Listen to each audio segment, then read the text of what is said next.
How damaging has the spread of hate speech, fake news, and misinformation become over the last couple of years? I would say pretty damaging. There's a lot of information out there, a lot of people who don't necessarily do their research and are believing things that aren't necessarily accurate or based in facts. And I think with the internet and just how widespread everything is, I would say it's pretty damaging. Do you think people should be mindful of what they say or do to strangers on the internet? Yes, absolutely. Could you elaborate, please? Yeah, I think that when people are behind a computer screen and they're not face to face, it's a lot easier for people to say things that are hateful and hurtful because they're not facing that person.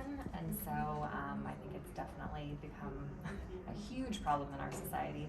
We're less connected, and so we feel less of those consequences. Over the years, schools have started to teach how kids should conduct themselves on the internet. Do you think the efforts to keep the internet as a safe place to learn, share your thoughts, or discuss your interests were effective?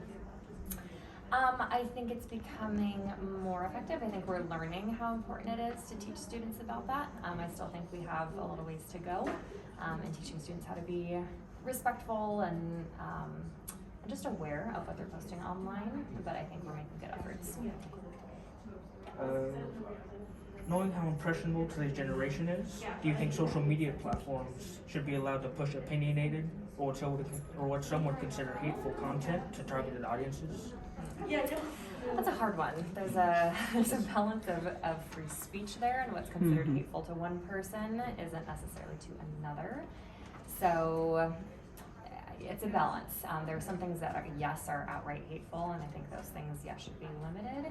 However, we do have to be careful because we are given the First Amendment rights to free speech, and so we don't want to dictate for every person what they believe. So I think it's a fine line.